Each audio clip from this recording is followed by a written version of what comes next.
A night breeze rattles lantern glass in a forgotten field hospital. Winter 1944. You, the lone night watch. Thumb a secret dispatch book, its margins crowded with rumors, so strange they sound like lullabies. First entry, 3,000 phantom tanks of canvas roaring louder than real steel. You part the tent flap and stare into the moon-bleached meadow beyond. Engines rumble, tank tracks grind. 3,000 tons of German armor seem to roll forward, yet dawn's first light reveals only cardboard silhouettes and canvas skins.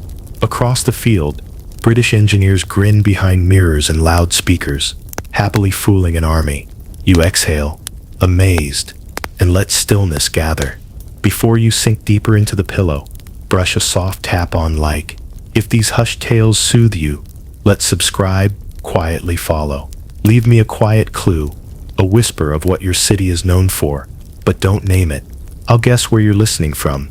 As we map the night together, ease the lights low, let the hum of a fan or gentle breeze keep you company. We'll begin when you're ready. Breathe in once. Slow, 4 counts. Hold. Breathe out longer than the in-breath. Feel your chest settle. The world outside might still clatter with deadlines and glowing screens. Yet here, time loosens its belt and slips into slippers. Outside, a medic hums a half-forgotten torch song. Inside, iodine and damp canvas perfume the air, while lantern flames paint slow frescoes on the walls. Your senses are tuned to hush. Iodine, canvas, distant diesel, everything half muted by snow. A stolen dispatch book lies open on your lap, its pages filled with rumors, so odd they feel like bedtime stories. Tonight, we will thumb through them together. Roll your shoulders. Let them rise toward your ears. Hold, then drop. A warmth rolls down your spine like poured tea. Your jaw, unclench it. Let the tongue rest behind your lower teeth. The earth will keep turning without your help. Inside, you trace one finger along a bold heading, Operation Fortitude, inflatable armor, and sonic ghosts. Your eyelids flutter at the thought. You picture a battlefield built from rubber and rumors, a magician's matinee with life or death stakes. Another breath in, 4 counts. Out, 6. Notice how the cot cradles your weight. Notice the blanket's coarse wool, smelling faintly of cedar and campfire. You might hear a distant train whistle. You might not. Either way, you are safe, anonymous, wrapped in the gentle conspiracy of night. Soon we will tiptoe into the first tale, a platoon of artists who fought with paint tins instead of rifles. But not yet. Let anticipation hover like downy dust in lantern light. Tonight's path is simple. Strange facts, Ren forgotten heroes, Ren lingering mysteries.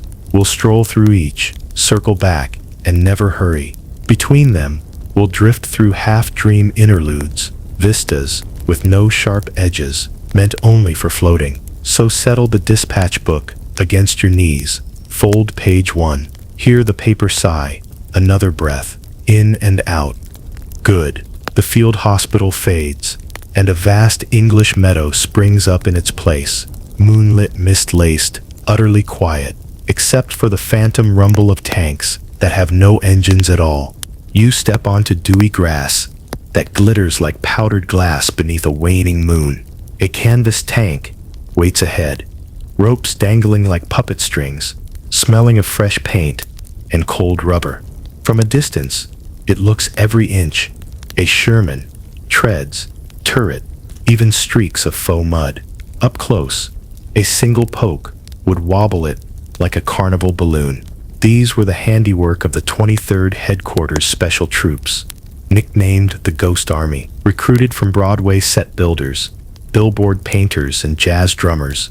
This 100-man outfit was tasked with the strangest mission imaginable: win battles by pretending to be 30,000 others. Under star-splintered tarps, they carried inflatable tanks that could be pumped up faster than you inflate a mattress. Their convoy also hauled 30-ton recording rigs. Each night, a sound crew would layer diesel growls, tread clacks, and shouted orders onto acetate discs. Loudspeakers hoisted in hedgerows then spat those noises across valleys at 120 dB, enough to fool German scouts with directional microphones. Picture it.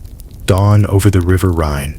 March 1945. You crouch behind a hedgerow microphone, while Sergeant Merrill, once first trumpet at the Apollo, cues track 7, armor column crossing bridge, wet surface. Across the water, an enemy spotter notes engine, echoes, counts tank silhouettes through fog, and radios headquarters. 2 armored divisions, likely Patton's 3rd, reality. Your platoon plus several hundred rubber fakes. The trick worked because it married visual, sonic, and radio deception. Ghost Army operators transmitted fake transmissions in broken code, letting them be partially cracked to sell the illusion. They even forged chalkboard menus for mess tents.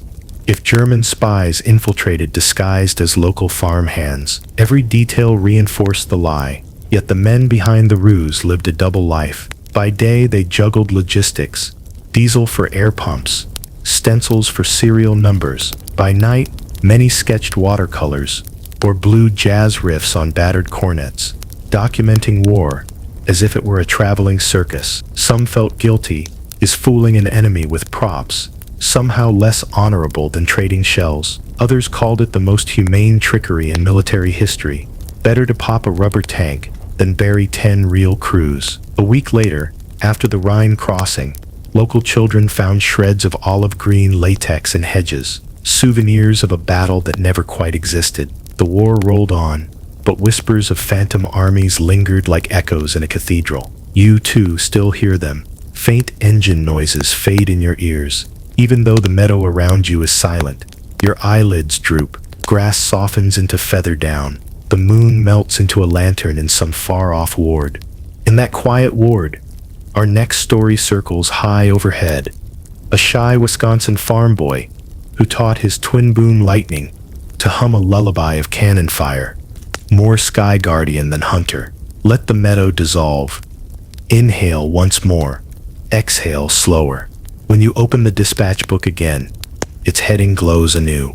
Richard Dick Bong, America's forgotten ace. We will meet him soon, but only after the night settles a little deeper. A pale sun lifts over the hedgerows, smearing tangerine light across damp canvas. You stand at the edge of a clearing where breakfast should be sizzling, yet the only kitchen in sight is a fold-up facade, its painted stove door half peeling from last night's rain. A faint draft sneaks through the seams, making the tin-colored pot on the counter wobble like a balloon caught in a sigh. Meet Private Harold Hal Milton, stage name Chef Montgolfier, culinary illusionist for the Ghost Army. Hal grew up in a traveling carnival, grilling corn dogs by day and twisting balloons into poodles by night. When the war called, he was assigned not to a mess tent, but to a deception platoon, where rubber, paint, and theater kept thousands of real soldiers alive. His job: feed the enemy's eyes. If German reconnaissance spotted a half-empty field, suspicion bloomed, but a busy chow line suggested a full division nearby, too large to strike without caution. So Hal built a mobile kitchen out of canvas, plywood, and air. The stove inflated in 5 minutes, its stovepipe unfolded like a telescope, and puffed steam from a hidden smoke candle, soaked in bacon grease for realism. He even laced the air with onion powder, knowing scent carries farther than sound on cold mornings. Imagine dawn at St. Mary-Glise, June 1944. You crouch beside Hal as he paints scorch marks onto a rubber frying pan, working by the glow of a red-shielded flashlight. 30 yards away, loudspeakers cough out cutlery clinks and low soldier chatter, recorded in New Jersey, pressed to vinyl 2 weeks prior. With each clatter, Hal sprinkles droplets of lard onto a hidden hot plate so they hiss at perfect intervals. From a ridge another mile east, the Luftwaffe observer logs in his notebook. Field kitchen active, strength estimate, 1 regiment. Hal called his routine breakfast for ghosts. He timed the aromas to crest with the amplified banter, then let both fade before scouts could draw too close. The art was always in the taper, never the peak. A sharp nose might chase the smell, and find nothing but damp grass, unless Hal judged the wind wrong. On still days, he used a hand pump atomizer to waft scents deliberately. 3 gentle squeezes, then a pause, mimicking the impatient chef who flips bacon too early. Of course, Hal never cooked an edible bite for his own unit. Real rations came cold from tins. He once confessed to a chaplain that he missed the honest clank of cast iron more than anything. The chaplain replied, "Better to miss iron than to wear it as a medal." Hal kept that line tucked in his breast pocket, beside a grease-spotted sketch of a diner he hoped to open after the war. The deception's payoff came during Operation Brest. German artillery zeroed in on smoke columns, readying to shell what they thought was a river-crossing mess hall. Hal watched from a slit trench as their spotters hesitated. Why risk shells on a kitchen when tanks might be near, giving Patton's real armor an extra 2 hours to flank the town? Later, a captured officer admitted the bacon smell had convinced him the Americans already felt safe and settled. "No one fries onions under fire," he said. Dusk settles now over the clearing in your mind. The inflatable stove sighs as pressure cools. Its stovepipe bows like a wilted tulip. You feel the day's last warmth slip beneath the hedges, replaced by a hush thick enough to fold like cloth. The oddest thought drifts through you. Somewhere, the memory of that phantom breakfast still hangs in the trees, a flavor without form, waiting for noses that will never return. Lean back into the quiet. Feel the cot beneath your shoulders again.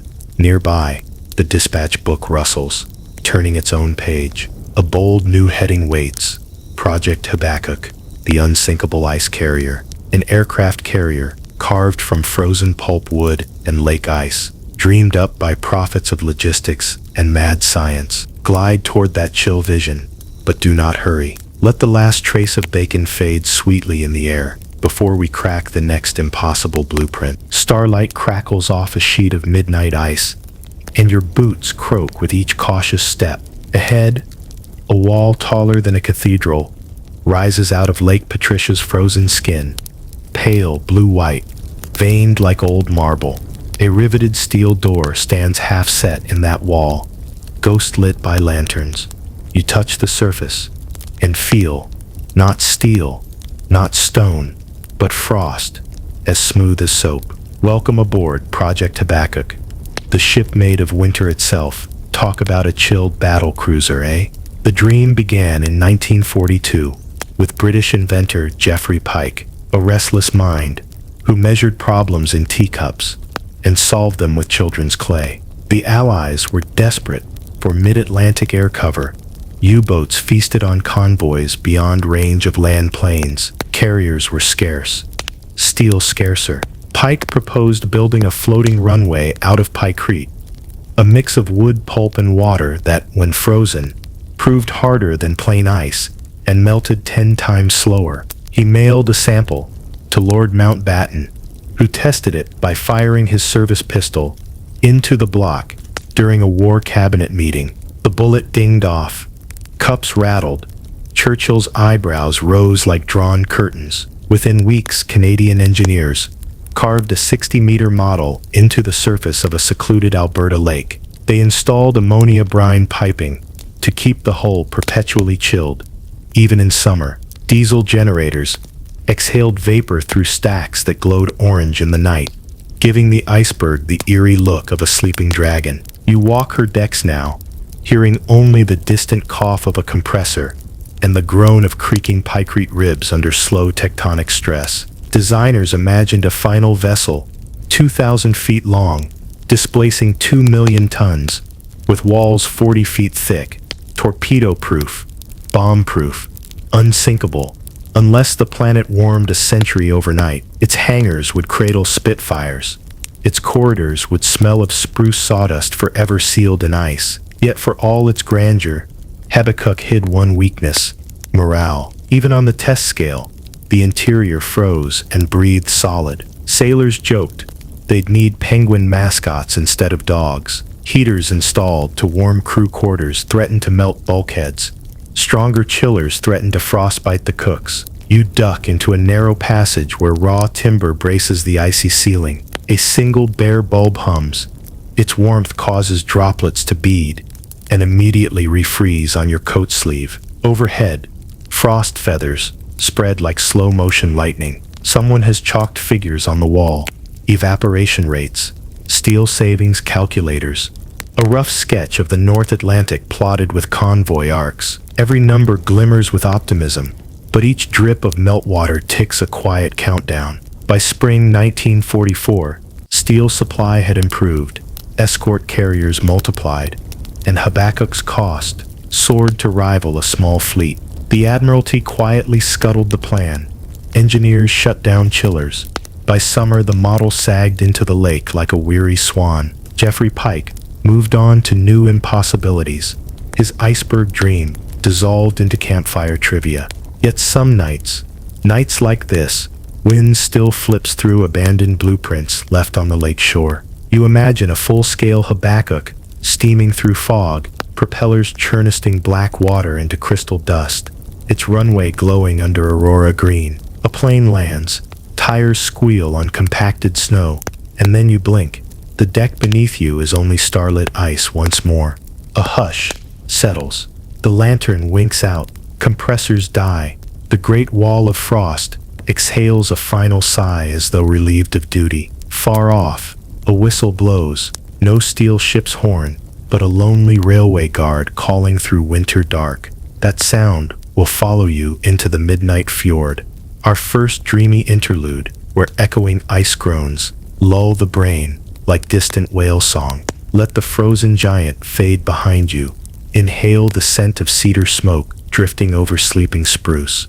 Exhale any thoughts warmer than snow.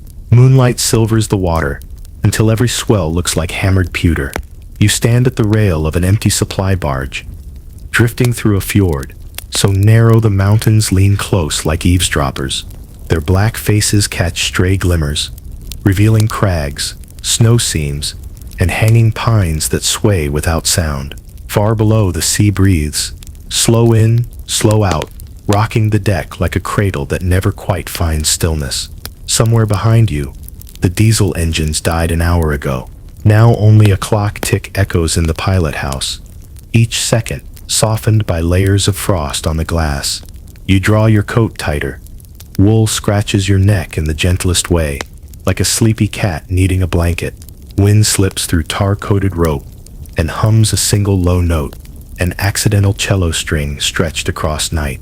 Tiny shards of ice bump the hull. They chime like distant teaspoons, scatter, then reform in your wake, weaving and unweaving lace patterns in the dark. Every few breaths you see a faint burst of mist, where a seal surfaces, curious, then disappears with a whisper that sounds almost like hush. Up above, the sky holds more stars than any wartime blackout map ever imagined. They cluster in cold bouquets, each one a pinhole leaking silver onto the fjord. Somewhere in that spill of light, the northern lights hesitate, just the faintest smear of green, as if a giant pastel stick grazed the heavens and moved on. You wait, because waiting is easy here. Time has loosened its laces. The smear thickens. A ghost curtain unfurls, pale emerald at first, then veined with powder blue. It sways left, drifts right, pauses, then spills color straight down the cliff faces, giving the pines jade halos for a heartbeat. You close your eyes. Lids glow faintly, with that same green, pulsing like a gentle lighthouse. Breath counts itself, 4 and 6 out. You picture each exhale frosting the air, adding one translucent layer to the quiet, like a varnish that protects a painting no one will ever sign. Footsteps? No, only the groan of glacier ice, wedging deeper into rock high above. The sound arrives rounded, softened by snow, yet still deep enough to resonate in your bones. You don't flinch. It feels ancient, safe, larger than any war or worry. Another rumble follows, lower, slower, then retreats up valley, like a giant rolling over in its sleep. Down on the water, bioluminescent plankton spark awake in the bow wave, startled by the hull's hush.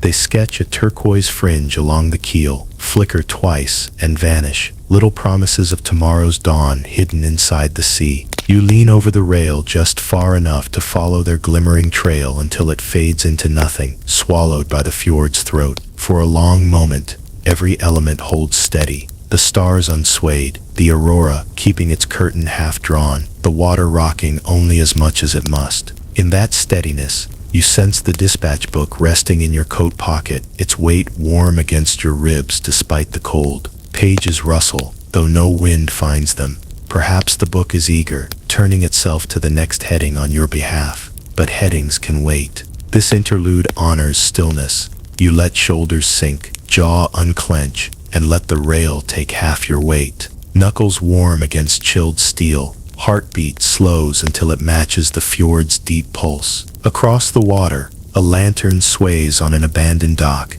each pendulum arc tracing a soft crescent of gold on black ice. The light never lands, never fixes. It just sways and sways, like the breath of someone half asleep, but unwilling to surrender the dream. Your eyelids mirror that lantern, heavy on the downstroke, lighter on the up. Eventually, somewhere beyond the head of the fjord, a railway whistle glides through the mountains, drawn out, lonely, half-muffled by distance. It's the very same whistle that carried us here from Habakkuk's frozen deck, and it now invites us onward. Not urgently, never urgently, just a patient reminder that other pages wait, other tales hum under canvas and starlight. Let the whistle fade. One more breath in, hold, breathe out, longer, slower. The fjord will guard your quiet until you return. When you next open your eyes, you'll feel warm air again, taste dust and diesel, smell desert wind. The Tuareg desert rats are rustling maps under a Saharan moon.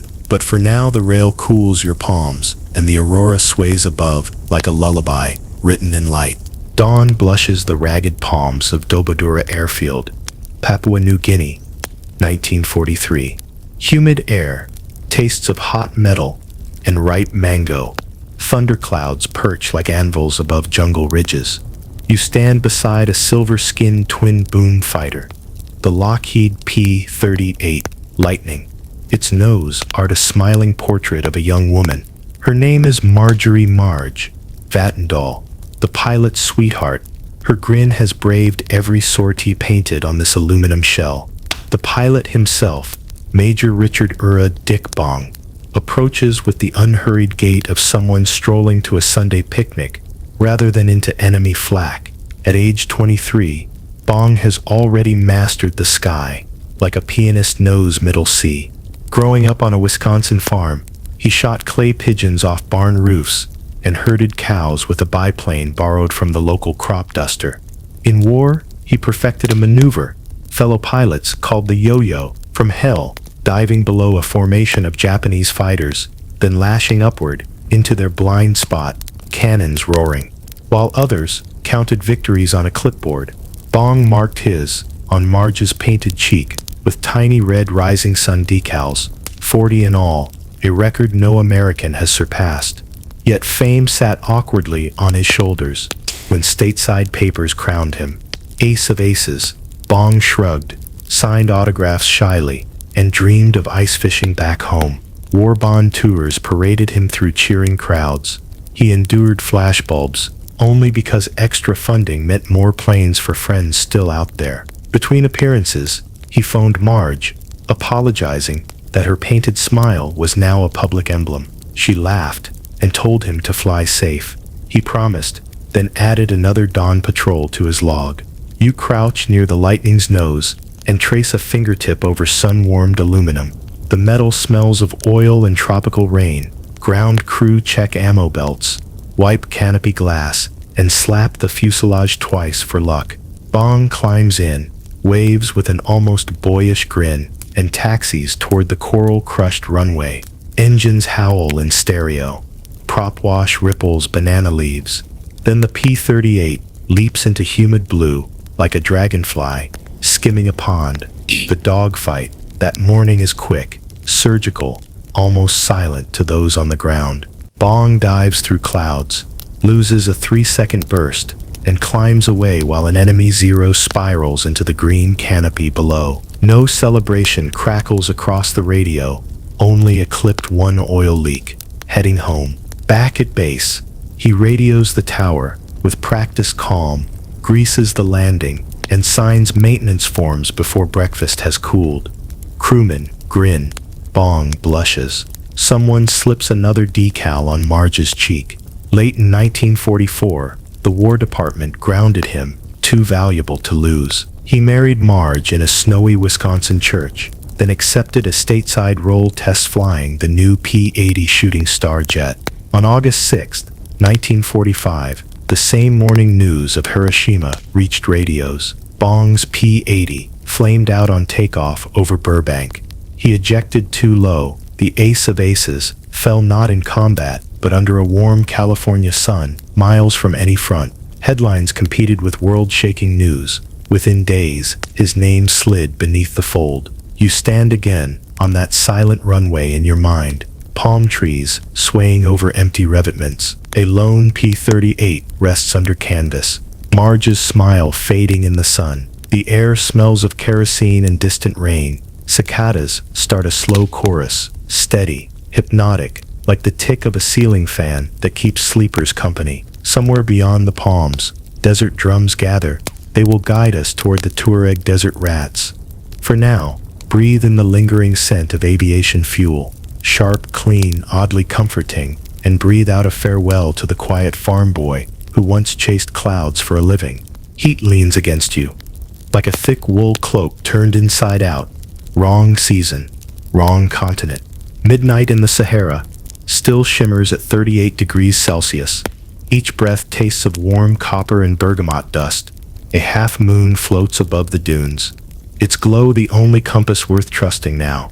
That British issue prismatic ones spin madly in magnetic pockets of iron sand. 3 silhouettes glide over a ridge. Sen, Ockley, and Musa, Tuareg scouts in indigo taggle musts. Faces almost hidden, but for eyes sharp as whetted flint. They carry no rifles tonight, only curved Takuba swords at their hips and canvas satchels of camel skin water that slosh like tiny tides. Your jeep idles below, engine pinging as it cools. You check the radiator. A puff of steam greets your knuckles, hissing a warning older than any map. The desert forgives slow feet, never careless hands. These men belong to the Compagnie Saharienne Portée, 1/1, the blue nomads, who guided Free French columns across 700 kilometers of emptiness. When Rommel's Africa Corps stretched supply lines thin as violin strings, without Tuareg pathfinders, tanks shipped from Algiers would have melted into mirage or foundered in salt pans. With them, steel herds navigated invisible trails, etched only in oral memory, routes mapped by dunes, stars, and the taste of sand on the tongue. Ockley kneels, scoops a handful of earth, and lets it fall through his fingers. Grains cascade like hourglass sand, yet he notes the angle each pellet lands, the way wind ghosts from the northwest. Kubzalinis, he murmurs, half-bred wind, meaning it will rise but not rage, gentle enough to hide tracks, harsh enough to blur them by dawn. You jot the phrase beside a penciled sketch of terrain ridges. Tomorrow you will swear the paper smells faintly of baked flour. Kaosin points south, where moonlit dunes lie flattened, ripples smooth as if ironed. Their assault flat waits, hard enough to bear Stuart light tanks, brittle enough to shatter under Panthers. It's a natural minefield gifted by geology, and tonight you'll skirt its edge in silent single file. Musa draws an arc in the sand with his sword tip, 10 o'clock to 2, then taps the hilt twice. Enemies likely there, half asleep and overconfident. Kaosin nods, eyes crinkling above his veil.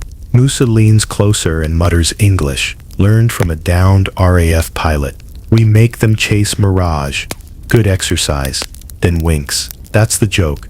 Desert gym memberships are free. Engines fire up, soft splutters, muffled by canvas sand filters. Each truck's headlights remain dark. Only hooded blackout lamps glow dull red, casting shapes like shadow puppets onto dune walls. You slip into the passenger seat behind Kaosin. His fingers drum the steering wheel in a rhythm, matching camel gait. 1-2, pause, 1 guiding throttle. Pulses across rough sand. Hours slide by in a trance of vibration and dust. Stars pivot overhead. Orion sinks. Scorpio rises. The Jeep hums a lullaby of loose bolts, rattling in sympathetic resonance with your heartbeat. Sometimes the convoy halts without warning, nothing visible ahead. Yet Chaosin listens, sniffs, waits. Minutes later, you hear it too. A distant gear grind, Axis patrol passed unseen thanks to a detour, invisible on maps, but carved into Tuareg lore. At dawn's first ash-blue light, the column crests a ridge, overlooking a German fuel depot wedged in a wadi. Trucks idle. Ockley raises binoculars fashioned from captured optics, surveys then lowers them, eyes shining with perhaps quiet pride, perhaps simply the relief of another night survived. He turns, tugs his indigo veil down to his chin, and for a moment you catch the smile of a man who owns the desert the way sailors own tides. Fuel barrels below glint like coins spilled from a hastily overturned purse. Soon French sappers will creep down, plant charges, and slip away. You imagine smoke pillars rising, Axis trucks gasping dry, and somewhere far off an Afrika Corps officer, cursing maps that betrayed him, never suspecting the land itself, took sides. Your Jeep engine clicks cooling notes. Morning wind carries dune flute whispers. Sand skitters across tracks you left an hour ago, erasing the night's footprints as neatly as wiping chalk from a board. You inhale warm air, seasoned with diesel and cumin. Exhale, feel eyelids heavy after the starlit vigil. Next in the dispatch book, flickers a new heading, Chiyun Sugihara, Visas for Life. The page smells faintly of fresh ink and rain-soaked paper. A soft rain, mind you, nothing like desert wind. Let the Sahara sun fade. Feel a cool drizzle gather on window panes you haven't yet seen. The convoy rests. You rest. When we stir again, we'll walk the cobbled streets of Kaunas under a gray Baltic sky. Rain taps a slow lullaby against the consulate windows, each droplet blurring the gas lamps along Kaunas cobbled street. You stand beside a coal stove that fights a losing battle against Baltic damp. The desert heat of last night feels like a faded postcard in your pocket. All around you, smells of wet wool, ink, and boiled barley. A brass nameplate on the desk reads Chiyun Sugihara, Consul, Empire of Japan. The man himself moves with the hush of a librarian after closing hour. Small spectacles, hair parted neat, cuffs still crisp, despite 3 days without real sleep. Every few breaths he rolls his shoulders just once, but his pen never pauses. Visa after visa unfurls across parchment, each stroke precise, almost musical. A downbeat in dark ink, an upbeat in red seal. Outside, a queue coats the sidewalk. Polished Jews, Lithuanian scholars, tired mothers cradling infants under wet blankets. They pass children forward on shoulders, so the consul can see small faces through the window. Proof of urgency spelled in freckles and rainwater. Tokyo's cables have been blunt. Issue travel documents only to those with strict papers from destination ports. But Sugihara weighs instructions against the steady drip of fear outside his door. If I follow the rules, he murmurs, I lose more than a post. I lose myself. So he writes. Morning spills into noon, noon into dusk, dusk into candle smoke night. His wife Yukiko swaps inkstones, stretches his cramped fingers, whispers the number of pages left in the ledger. Less than the crowd outside, never enough. You hand him the next passport. His eyes meet yours for a heartbeat. Tired, gentle, unflinching. Stamp, signature. Red seal presses down with a soft thud you feel in ribs more than ears. He adds a tiny flourish beneath his kanji, almost a smile in ink, then moves on. Each visa is a bridge of paper, a thin plank laid across an abyss of closed borders. At dawn of the fourth day, the Soviet official pounds the door. The consulate must close. Diplomats must board the morning train east. Sugihara nods, bows, yet keeps writing even as trunks are hauled downstairs. On the platform, he sets a wooden lap desk across his knees. The train jerks, picks up speed, and still he signs, slips pages through the window gap into upstretched hands, sprinting beside the carriage. A boy loses his cap to the wind, but clutches the document like a life preserver. His father mouths "arigato" until steam swallows the words. When ink runs out, Sugihara uses a pencil. When the pencil dulls, he presses the graphite harder. Only when Kaunas dwindles beyond forest pines does he lower the pencil, massage his wrist, and whisper to Yukiko, "I may have to pay for this, but they will live." Records suggest he wrote nearly 2,200 visas, saving as many as 6,000 souls once spouses and children followed the paper path through Russia to Japan, then to safe ports. Years later, post-war tribunal, dismissal from foreign service, quiet clerkship, he remains almost unknown, a name mispronounced in brief cables. Only in the 1960s do letters begin arriving. "We reached Canada because of you. My grandchildren attend school because you disobeyed."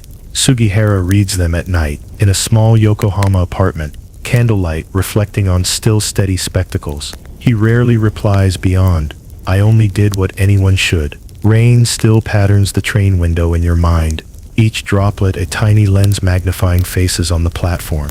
Hopeful, frightened, determined. The carriage rocks. Wheels click a soothing meter, ka-thunk, ka-thunk. Steady as a metronome tuned for sleep.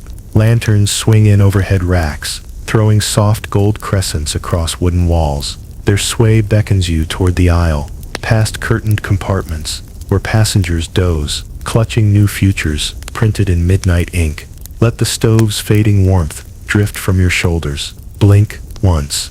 Candlelight turns to lamplight, turns to the faint glow of station lamps slipping by. Soon we'll enter lanterns on an empty train.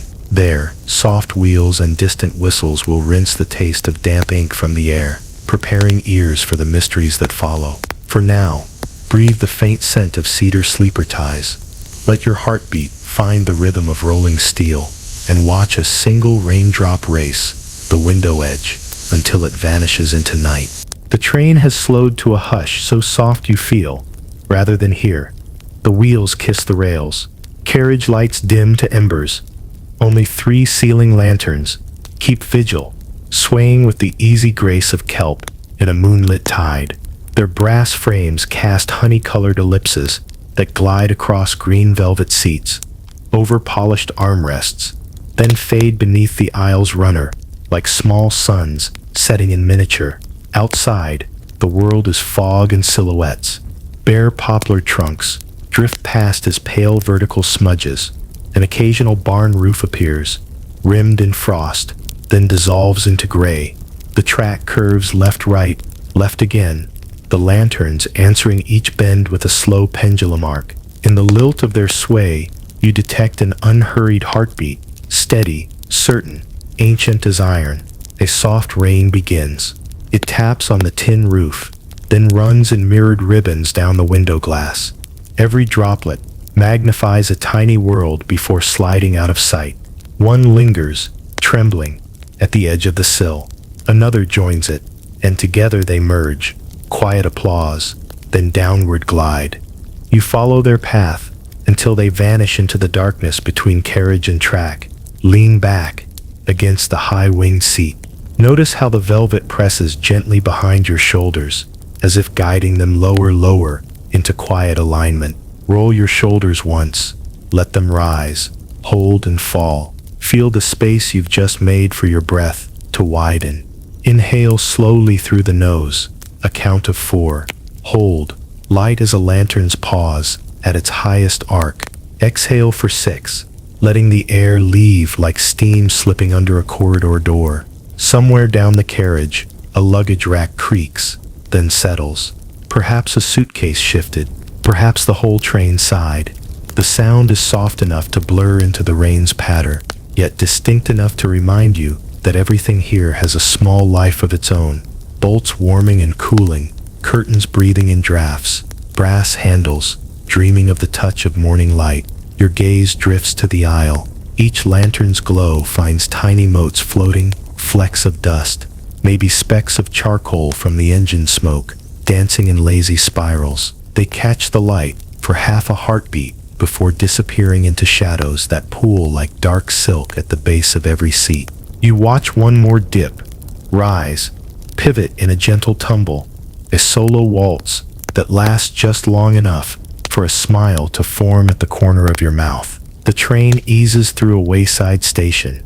No platform lights, no porters, only a single semaphore arm frozen in the safe position. Its red lens gleams briefly under the lantern glow, then slips behind. Through open window vents drifts the scent of wet cedar ties and distant chimney smoke. It carries a whisper of hearth fires, of bread crusting in village ovens, comforts that exist somewhere off track, but near enough for the imagination to borrow. Time loosens further. Minutes stretch like warm taffy, seconds puddle together until they cannot be told apart. The lanterns seem to slow their swing, though the rail joints still pass beneath with a gentle rhythmic ka-clack, ka-clack. Matching that cadence, your eyelids perform their own slow dance. Heavy on the down, feather light on the up. A memory, not your own, slips in. Perhaps old footage of porters chalking destinations on coach sides. Perhaps a postcard of an alpine viaduct glimpsed once in a flea market bin. It floats by, translucent, then melts into the paneled wall and is gone. You realize the train itself is a collage of journeys. Every plank, every screw, borrowed from other tracks, other years. You, too, are a traveler made of borrowed moments, stitched together by the hush between heartbeats. Rain tapers. Fog things. Ahead, a level crossing looms. A white gate, a single oil lamp hung on the chain. The lamp flares as you pass, illuminating the engineer's plume of steam, pure white, upward, like parchment lifting from a desk when a window is opened. The plume dissolves among the branches of night-bare trees, and you exhale, mirroring its quiet ascent. Let fingers rest on the cool brass seat finial. Feel the subtle hum of the boiler far forward. It thrums like a cat purring 3 rooms away, felt more than heard, comforting in its steadiness. Thoughts drift, but never snag. They wander past lamplight, into rain-washed quiet, then dissolve like breath on glass. Beyond the next bend, mysteries wait. Radar echoes over Los Angeles. Phantom squadrons lost tonight. But not yet. First, linger in this corridor of lantern warmth and velvet soft hush. Breathe in, gentle. Breathe out, gentler still. The train will carry you whether you wake or dream. The rails know their route. The night keeps its own watch. All you need to do is listen to the lantern's sway. Feel the seat cradle your spine, and let each caw-clack guide you one unhurried blink, closer to sleep. Warm Atlantic air gusts through the open hatch of a Grumman Avenger and rolls across your cheeks like breath from a vast, unseen furnace. It is December 5th, 1945, 3 months after the armistice, and you occupy the radioman's seat in a 5-plane training squadron, nicknamed Flight 19. Below, the ocean glitters pewter green, stippled by late afternoon whitecaps.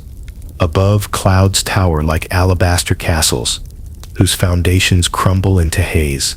Lieutenant Charles Taylor's voice crackles over interplane radio. Compass is acting up, trying to find Fort Lauderdale. His tone remains steady, but you sense a thread of doubt woven beneath the calm. The second pilot replies that both his compasses have spun uselessly, north sliding in circles like a puppy chasing its tail. Gremlins must have skipped navigation class. You glance at the instrument panel. Needles shiver, twitch, then settle on headings that disagree by 40 degrees. The horizon tilts, rights itself, tilts again. From the belly gunner's blister comes a startled report. Rows of islands where no chart marks land. Everyone on board is veteran enough to know the Florida Keys by shape. Yet the shapes outside seem doodled by a distracted hand. Taylor orders a turn toward what he believes is the Gulf of Mexico. Another pilot insists they're already over the Atlantic. The disagreement floats across the ether like a polite argument conducted through teacups. You tap the radio set, adjust squelch, send a message to base. Receivers distorted.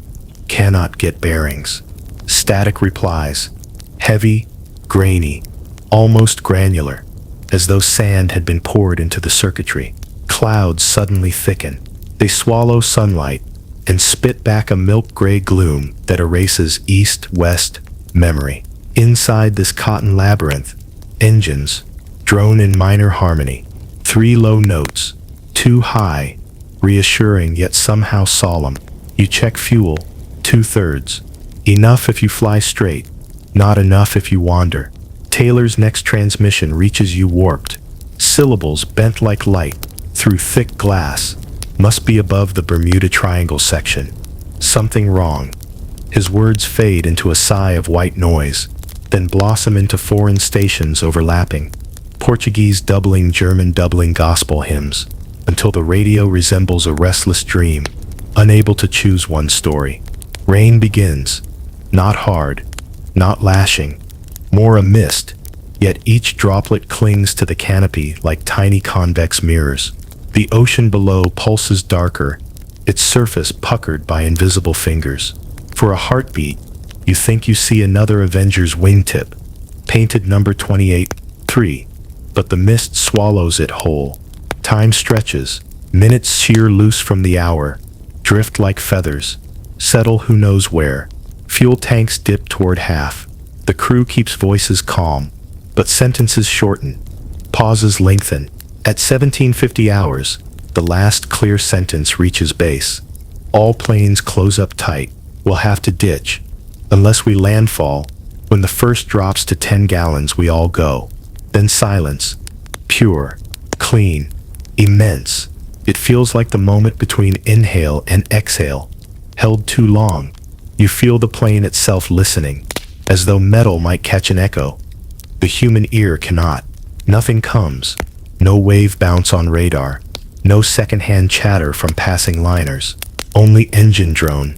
Lower now, easing into a lullaby pace, as propellers throttle back to conserve the dwindling fuel. Some accounts claim a rescue. Mariner took off and vanished too, swallowed by mysterious ignition. Others claim bodies of the lost crew washed up months later, on random shores. But here, in this pocket of hush, no later, only now. Engines rumble. Clouds glow faint violets where dusk filters through. You reach out, press fingertips to the cold perspex window, half expecting your touch to leave frost. Instead, it leaves nothing. No warmth, no smudge, as though you are as vaporous as the cloud. Fuel finally merges into fumes. The starboard engine coughs once, twice, and resumes. You prepare to broadcast Mayday, but the mic feels heavier than iron. Before your thumb can key the switch, the radio springs to life. Base station repeating coordinates, urging a due west heading. Needles snap back into alignment, as if someone flicked a hidden reset. But are those needles real, or reflections cast by lightning? You cannot tell, because at that instant, the cabin fills with a pale green flash, and you blink awake in your train seat. Lanterns sway, rain dots glass. The world outside is tracks and fog again. Your heartbeat finds the rail rhythm. Cut-clack, cut-clack. The dispatch book rests on your lap, its page now titled, "The Ghost Blip Over Los Angeles." Breathe in, let the last echo of engines fade. Breathe out, ready for a radar mystery that never quite made the morning papers. Night drapes itself over coastal California, like black velvet pin-pricked with neon. February 24th, 1942, 10 weeks after Pearl Harbor. You sit in a dim operations gallery, atop Fort MacArthur, headset pressing gently against ears already ringing from caffeine and floodlight glare. Below, the Pacific glows pewter, calm as a held breath. Above, 3 searchlight beams spear the dark, their cones meeting at a single, empty point. A phantom bright spot on every radar screen along the coast. The radar operator beside you nudges the cathode scope. A white blip burns 75 miles out, easing shoreward at 120 knots. Too slow for a bomber, too steady for weather. He scribbles coordinates, hands them over, voice pitched, just under alarm. Plot track B043. You relay the figures. Phone lines hiss. Distant sirens yawn. Awake, reluctant but obedient. Outside, civilians stagger onto balconies in silk robes and army surplus helmets. Air raid wardens. Darkened porch lamps, with one hand, clutch flashlights in the other. In Culver City, studio night crews pause scene painting. Searchlights sweep through artificial jungle sets, glancing off papier-mâché palms. Somewhere near Griffith Park, coyotes pause mid-howl, ears pricked at the siren's ascending moan. 12 minutes later, anti-aircraft gunners scan the sky. Searchlights bloom like silver tulips, their stems trembling in coastal wind. A gun captain spots an oval silhouette drifting above Santa Monica Bay. No navigation lights, no engine sound, just a dim shape refracting city glow. Orders snap, commence fire. 6-inch guns hammer rhythm into the night. Brass casings clink against concrete. The whole hillside reverberates like a cathedral bell rung by giants. You watch from the plotting room as bloom after bloom of flack blossoms in the beams. Cotton white puffs that hang, drift, dissolve. The blip should tumble, fade, resolve into debris. Instead it lingers, glides east, unhurried, as though strolling a midnight boardwalk. Telephones light. Every caller claims a different truth. Japanese zeppelins, enemy subs launching planes, even visitors from stars. Newspapers typeset headlines in real time. Ink still damp when sheets slide off the press. Mystery raiders over LA. Yet no bomb falls, no wreckage descends. The object, if there ever was one, turns seaward again, vanishes from scopes at 2:24. Dawn arrives pink and innocent, painting bullet-riddled billboards and palm fronds, shredded by shrapnel. Road crews sweep casings into burlap sacks. Kids pocket jagged shrapnel for show and tell. Officials blame weather balloons, illuminated by jittery searchlights. Gunners blame faulty fuses. Conspiracy buffs blame sensors. No explanation settles, like tossing a sheet over a restless sleeper, only to see it billow, empty. A moment later, you step outside the operations hut as the sun clears the Palos Verdes ridge. Fog curls off sidewalks where sprinklers ran earlier, scenting the air with cut grass. Men rub smoke-stung eyes, muttering that their ears still ring. High overhead, 3 gulls circle on thermals, wings bright white against newborn blue, as though day itself erases every trace of night's hysteria. Decades on, microfilms will reveal inconsistent radar logs, miscalibrated sets, bursts of electrical interference near Echo Park. Some historians argue that a single lost weather balloon, launched from a meteorological station, drifted inland, its trailing cables reflecting searchlight beams and giving the illusion of movement. Others insist multiple craft flew in formation, cloaked by clouds and luck. In truth, records remain as riddled with holes as the night sky.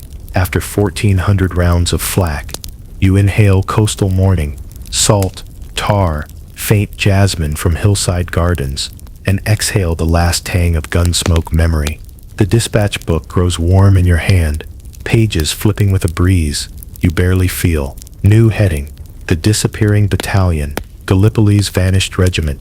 Somewhere far across an ocean, mist coils over Turkish ridges. Voices echo where no footstep answers.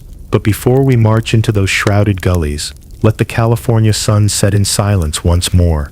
Roll shoulders, soften jaw, feel the searchlights dim inside your eyes until only pale daylight remains. Dust and time ride the updrafts that coil above Suvla Bay. August 12th, 1915. Even the insects seem reluctant to hum beneath the noon sun. You stand on a stony rise, beside Colonel Sir Horace Proctor Beauchamp of the 1/5th Norfolk Regiment, watching his men, mostly farmhands from King's Lynn and Sandringham, form 2 loose columns. Their khaki shirts darken at the shoulder seams, salt blooming like imperfect metals. Ahead, ridges of burnt grass stagger upward toward Teki Tepe, a barren crest faintly whirring with Turkish machine gun fire. Orders are blunt. Advance through the thorn scrub, Clear snipers, secure the ridge. Artillery promised to soften the crest has fallen silent. Whether by misfire or mistiming, no one knows. Proctor Beauchamp lifts his cane, more pointer than weapon, and the Norfolk step off, boots crunching limestone chips that glitter like ground glass. Sun flare glints off bayonet tips.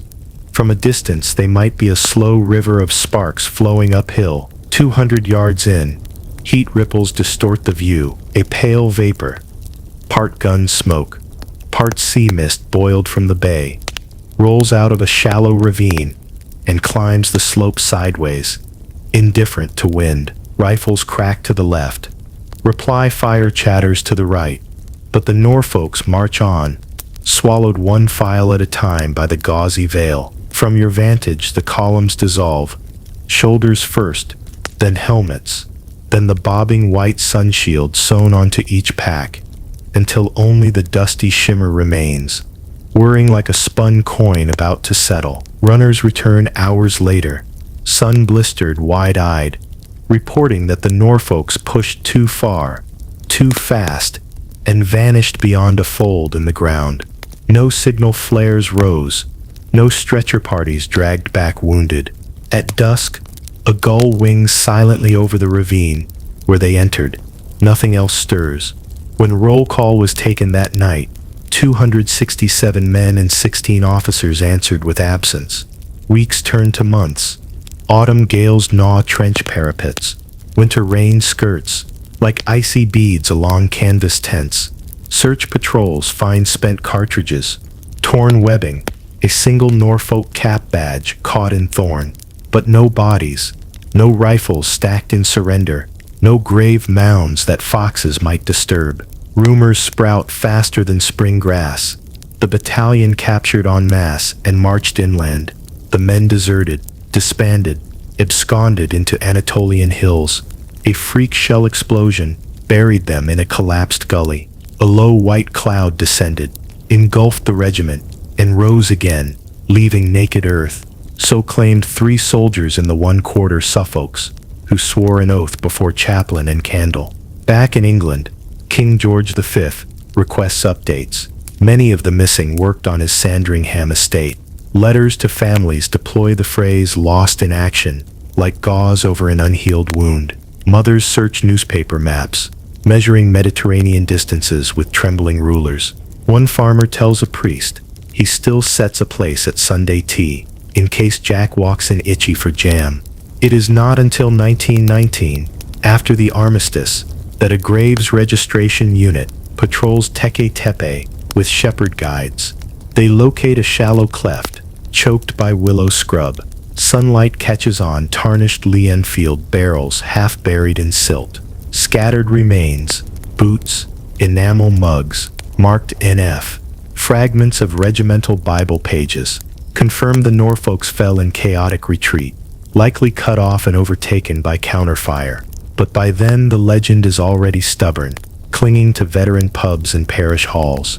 A battalion plucked from a hill by mist, enlisted into myth. Now, in this quiet moment, the Gallipoli dust settles in your throat like powdered stone. Cicadas fade, replaced by the slow wheeze of evening tide curling into Suvla Bay. You kneel, brush a thumb across a bent cap badge, feel its ridged brass warm from the sun yet cooling fast. Somewhere far below, waves slap hollow caves, making a pulse like a distant drum. The dispatch book in your lap grows heavy.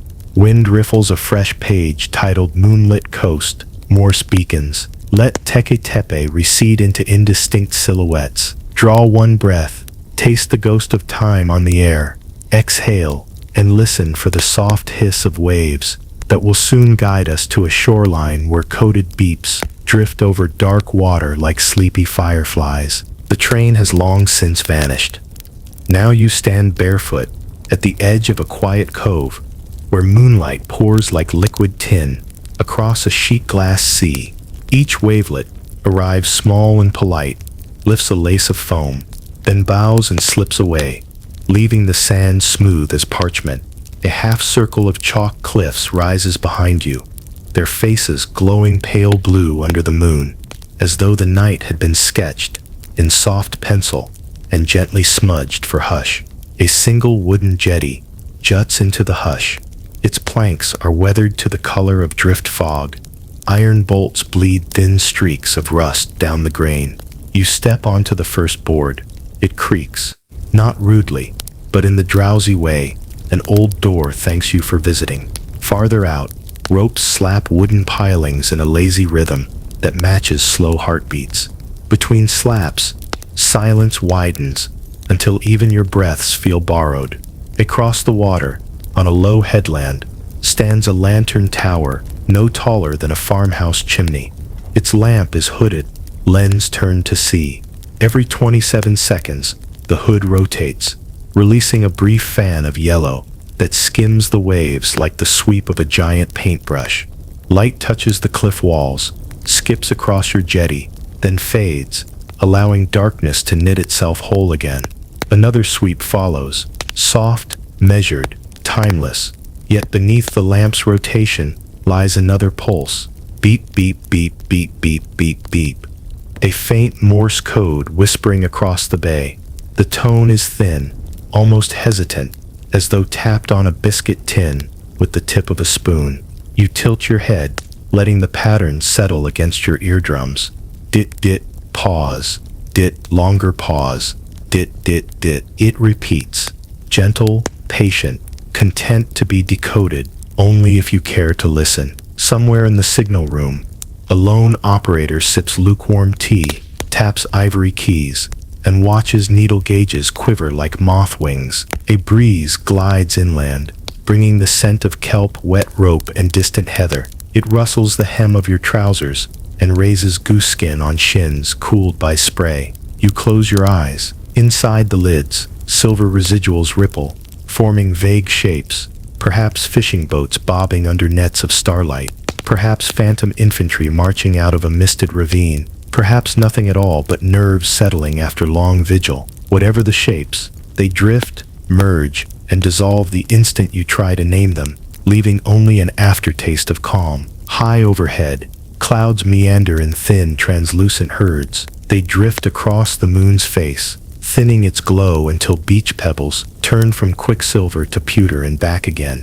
Whenever moonlight brightens, the wet sand mirrors constellations so perfectly that the sky appears to fold itself under your feet. You stand between starfields, above and below, and the brief illusion makes your stomach float the way it does atop the first crest of a gentle roller coaster, just before the humming descent. Breathe in, gentle, hold. Feel salt, cool air settle in lungs like smooth stones arranged in a tide pool. Breathe out, slower. Let shoulders slope toward the clavicle. Let calves unclench. Let tongue rest lazy behind lower teeth. Somewhere deep in the cliff chalk, a slow drip clocks unseen seconds. Plink, plink, plink, steady as the Morse beacon's muted dit-dit. Far along the jetty, a lone buoy bong echoes, a hollow bronze note struck by an unseen swell. It resonates up the pilings, along the planks, into your heels, and higher, until it warms the bones behind your ears.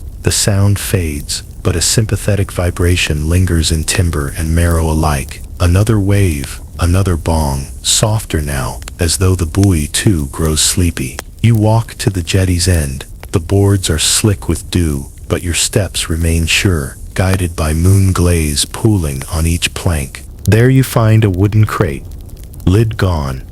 Interior, lined with brown glass bottles, half filled with sea-cold rainwater. A frayed paper label clings to one. Pipeline, keep upright. You trace the faded letters, smile at a phrase that feels like a private joke shared between eras. Beside the crate lies a coil of rubber tubing, brittle with age, its open end pointing back toward the headland, as if waiting for a long missing engineer to connect one impossible pipeline of beer under enemy noses. The Morse beacon pauses, shifts to a new sequence, then returns to its original loop, a gentle reminder that messages rarely travel in straight lines. They meander, circle, and find listeners when the night is quiet enough. A gull cries once, far off, then folds its wings and lets the wind carry it beyond hearing. The lamp on the headland tilts its golden fan again, catching the gull's silhouette for a heartbeat before letting darkness reclaim the sky. The dispatch book stirs beneath your coat. Pages lift, flutter, settle open near your heart. By touch alone, you read the embossed heading: The Beer Bottle Pipeline, Lighter Fare. After the mysteries, a return to odd but gentle ingenuity. You turn from the sea, pad back along the jetty. Each plank bends slightly, remembers and releases. At the shore's edge, sand kisses arches of your feet, warm now from moon-baked grains. Let the beacon's Morse shrink behind you until it sounds like a ticking watch tucked in a drawer. Let the lamp's sweep fade, leaving only natural starlight to stroke the dark. Inhale salt one last time. Exhale landward. The cliffs will keep their vigil. The jetty will record your footfalls in salt crystals that dawn will rinse away. And you, guided by a paper hint of beer bottle cunning, where wartime thirst met British plumbing in a pipeline made of glass. Dawn slips lilac over Normandy hedgerows, painting every dew pearl on rye stalks a shy shade of rose. You crouch beside an oak stump near Port and Besson, rubbing sleep from eyes that have spent the night unspooling rubber hose across stubbled fields.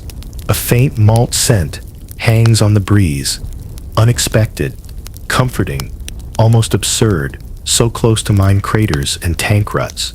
Ahead, two Royal Engineers kneel over a crate stamped pipeline. Keep upright and lift out brown glass bottles. Each is neck ground flat, base drilled wide, both ends sleeved with short copper ferrules. When fitted end to end, they form a perfect gleaming conduit that clicks together like beads on a child's string. Welcome to the Beer Bottle Pipeline, a borderline madcap scheme dreamt up in July 1944, when British High Command realized the boys ashore needed more than rations and ammo to keep spirits aloft. Early fixes involved RAF flying pubs, Spitfire drop tanks, scrubbed clean and packed with ale, shuttled across the channel in lieu of bombs. The stunt worked, but tied up precious fighters, and the beer arrived tasting vaguely of high octane. Enter Captain Peter Hobday, an ex-brewery chemist drafted into the Petroleum Warfare Department, the same outfit perfecting Operation Pluto, the fuel lifeline pumping petrol under the sea. Hobday proposed a side project: repurpose Pluto's flexible rubber hose, splice sections of rugged glass between lengths, and push cellar cool ale straight from London breweries to forward depots. The glass, he argued, would keep flavor pure and let quartermasters spot leaks instantly. Amber against French loam. Skeptics laughed until Hobday filled a 200-yard test line behind Chilham Castle and pulled the first pint at the far end with zero sediment. A major quipped it was the only pipeline guaranteed to improve morale faster than octane rating. Now, on this salt-smudged morning, the real line inches forward. Engineers lay hose under hedges, snake it through abandoned culverts, and thread bottle segments across stone bridges, where pumps will later conceal themselves as farm barrels. Each bottle clinks softly inside a canvas muffler. The sound is oddly musical, like distant wind chimes, turned one note lower for secrecy. You follow the team as they bury joints beneath straw, tamping soil with boot heels, leaving the field outwardly untouched, but for faint trails of malt aroma. By midday, the pipeline reaches a chalk bluff overlooking Omaha's gray swell. Portable pumps the size of field stoves prime the line with low pressure, no more than a gentle creek flow, to prevent froth. Hobday tastes the first run at a makeshift tap. Foam crowns the tin mug, bright white, perfectly chilled from its earth-cooled journey. He nods, wipes the rim, and hands you the mug. The beer is nutty, with whispers of caramel and a trace of sea salt borrowed during its crawl beneath the dunes. You swallow, feel warmth bloom across your chest, yet the finish stays crisp, proof the bottle glass did its magic. Within weeks, the amber branch of Pluto threads 16 miles inland, landing at infantry kitchens whose cooks had forgotten the pop of a cork. Dispatch riders later joke the smell of mashed ton now outranks cordite along supply routes. Some tankers paint cartoon pints on turrets beside victory rings. The chaplain pens a homily, noting that cheer is also a weapon, though best deployed 2 pints shy of folly. Of course, the pipeline never rivals its petrol sibling for strategic weight. Shells and strafing force frequent repairs, and by winter most flow reverts to barrel trucks. But for one bright season, glass bottles clicked beneath Normandy's soil, ferrying comfort the way sap moves through late summer vines, steadily, unseen, entirely life-affirming. Sun climbs, malt scent fades into ordinary hay. Crickets practice lazy scales among nettles. You wipe trace foam from your thumb and feel the dispatch book tug forward, pages shuffling until a bold title appears. The Canadian spymaster who loved Houdini. A breeze flips another corner, and the oak leaves above release a slow shiver, as if applauding the pipeline's quiet curtain call. Let the field settle. Inhale straw-sweet air. Exhale slower than before. Somewhere beyond the hedgerow, a magician of codes is already palming passports and slipping lockpicks beneath cufflinks. But only after the last bottle click fades, leaving the earth still, the glass cool, and the mind ready for its next gentle astonishment. A late afternoon drizzle frets against black iron railings outside 32 Grosvenor Square, London, 1941. You wait beneath a dripping cedar, collar turned up, watching a short man in a gray Homburg let himself through the embassy gates. He limps slightly, remnant of a Great War biplane crash, yet his stride carries the crisp certainty of someone who planned the raindrops before they fell.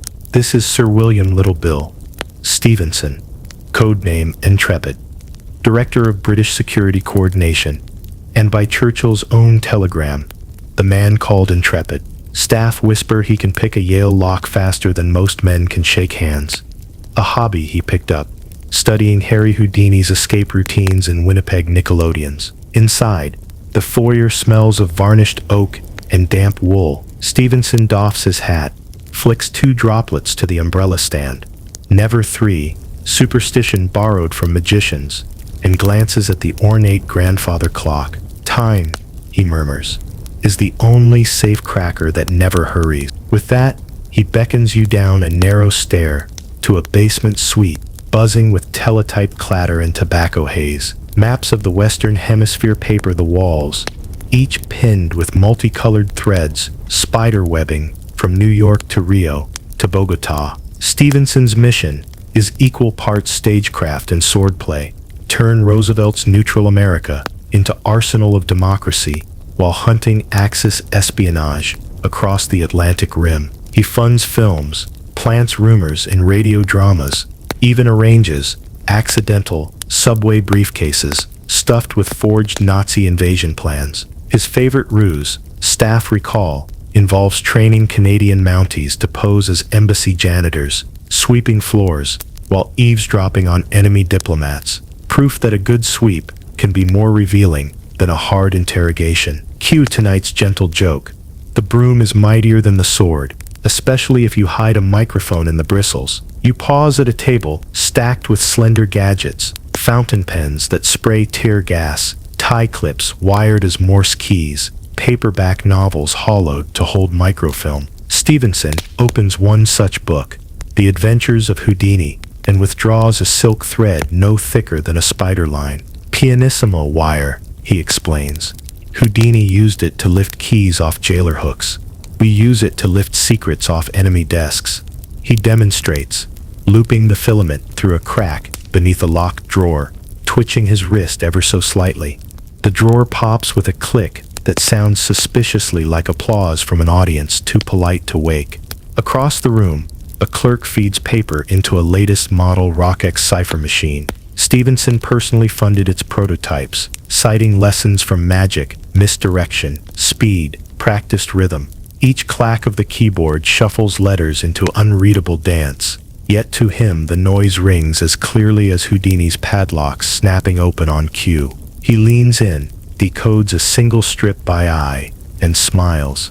A shipment of ball bearings, code for machine gun parts, has safely crossed the St. Lawrence under cover of night fog. He was not always cloak and wire. In civilian life, Stevenson patented radio fax transmitters and cornered the market on pre-war shortwave receivers. Profit, though ample, never dazzled him half as much as information moving through walls. When war came, he traded patents for passports, turning factories into listening posts and filing cabinets into rabbit hat props. Even Ian Fleming, then a young naval intelligence officer, sat at Stevenson's elbow, later admitting he remodeled James Bond from Little Bill's quiet audacity. Minus, perhaps, the height. Dusk deepens. Rain slows. Stevenson lights a Turkish cigarette.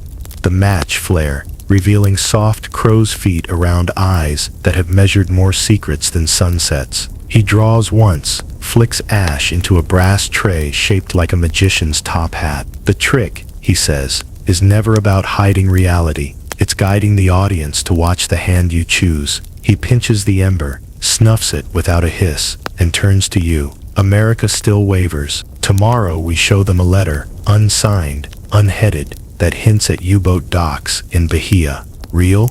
Irrelevant. Belief is the hinge. The door follows. Outside, the drizzle has ceased. Street lamps halo fine mist. Cab tires hush over wet cobbles. You step from the embassy shadows, carrying faint whiffs of sandalwood smoke and mimeograph ink. The dispatch book warms again, vibrating almost imperceptibly, as though impressed by a fresh sleight of hand. Pages flutter to a bold title, Rocket Mail That Almost Was. Somewhere high, over Austrian valleys, engineers once launched letters by artillery, chasing speed faster than any pigeon's wing. But for now, let the London night cool your cuffs.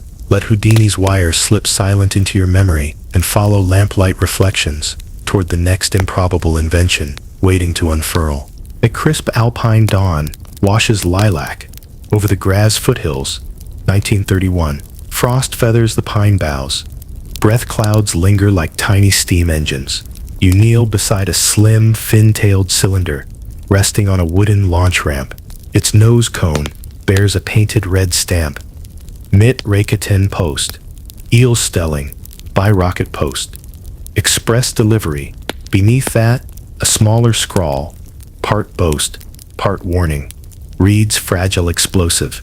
A nearby postal clerk eyes the rocket warily and mutters the joke of the day. Return to sender could get messy. 9 words, enough to earn a nervous chuckle. The mastermind, Friedrich Schmiedel, stands 2 paces back, stopwatch in mittened hand.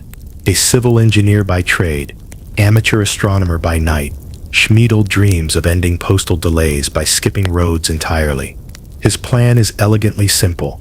Pack letters into a rhomboid canister, strap the canister to a powder rocket, and arc it across otherwise impassable ravines. Gravity handles the rest. A small parachute flutters open on descent, delivering up to 300 letters faster than any mule track. At 7:45, the fuse hisses. Sparks scurry up the paper trail, vanish into the nozzle.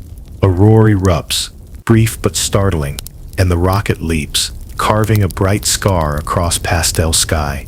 Farmers look up from milk pails. Goats scatter. Dogs attempt to bark down the comet. In 12 seconds, the payload clears the opposite ridge. Parachute blossoms. Envelopes drizzle onto a meadow with barely a bend. Schmiedel beams, stamps the stopwatch. Notes 21.8 seconds door to door. Local newsprints dub him Herr Briefreiki, the rocket letter man. Across the channel, British innovator Gerhard Zucker takes note. By 1934, he's staging flamboyant demonstrations for the Royal Mail on Sussex cliffs, promising 10-mile coastal hops. His rockets, painted scarlet, roar like angry kettles, but his powder mix is temperamental. One flight veers out to sea, scattering charred postcards later found by baffled anglers. Still, the notion captures imaginations. Airmail without aircraft, airmail immune to fog. Then war looms, and with it, the horror trump card, Germany's V2. Suddenly, The same technology that lofts love letters also flings ton-scale explosives. Postal ministries withdraw support.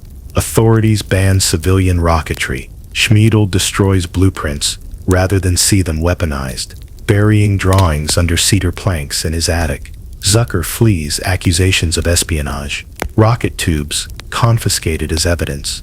What was once whimsical now smells of cordite and dread, yet fragments of the dream persist. In 1944, British Army engineers, already experimenting with Pluto fuel pipes, toy with the idea of mail rockets launched from Normandy beaches to expedite field orders. Tests prove awkward. Parachutes tangle. Wind carries canisters into German lines, and the idea is shelved in favor of pigeons and signals corps. Even Wernher von Braun, debriefed after the war, recalls early sketches for postal sub-rockets, but shrugs them off as naive. Missiles must earn their keep, he says, and peace rarely pays. Fast forward to this quiet moment. You crouch on that same grass meadow, dew-soaking boot soles, gathering crinkled envelopes, stamped with souvenir cachets, rocket silhouette, Alps backdrop, bold Gothic lettering. The paper smells faintly of gunpowder and pine sap. One envelope bears smudged ink, where molten exhaust licked the corner. Inside, a postcard shows Edelweiss blooms, and the words Für meine Liebste, schneller als der Blitz, which means for my dearest faster than lightning. Wind stirs valley mist, nicking the air with resin and distant chimney smoke. You pocket the postcard, imagining how it felt to trust affections to powder and flame. How many hearts beat faster knowing their words flew, literally, through fire? How many waited by stone cottages, hearing a whistle overhead, and raced into the meadow to pluck their story from the sky? A distant church bell tolls, echoed by a single pine cone dropping to the forest floor. The dispatch book opens itself in your hands. Pages flutter, inked headings blurring, until one settles crisp and dark. Night witches glide over the front. Somewhere in the east, plywood biplanes drift moon-silvered and engine silent, preparing to drop not letters but bombs the size of milk churns. Let the Austrian morning fade. Breathe in pine-cold air. Breathe out soft powder smoke memory. The field will keep its craters of spent dreams. Your path next lies on nocturnal thermals, where courage rides cloth wings and whispers of wind drift lightly. A velvet night stretches wide above a wheat plain. Somewhere between Minsk and the moon, you hover not quite on the ground, not yet in the sky, standing at the edge of a fallow strip, where heat from the day still breathes through cracked earth, like the last sigh of a banked campfire. Out beyond the tree line, meadow grass lolls in a breeze, so light it moves only the uppermost seed heads, sending tiny gold flecks drifting, sparks unhurried by time. A solitary barn, roof half collapsed, gazes at the stars through ribbed rafters, its boards groan every so often in the language of old timber, long vowel sounds that carry no urgency, only memory. The barn's single door hangs open just enough for moonlight to pool inside, painting a silver rectangle on dusty floorboards.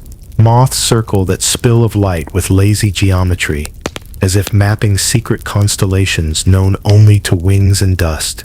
Far above, clouds the color of charcoal smoke wander like patient herds. Every so often they part, revealing strips of night sky deep enough to drink. The Milky Way lies soft and milky indeed, no sharper than spilled cream under candlelight.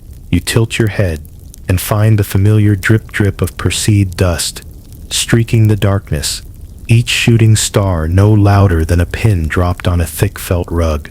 From somewhere across the field, a hush engine sound begins, low, circular, more a suggestion than a noise.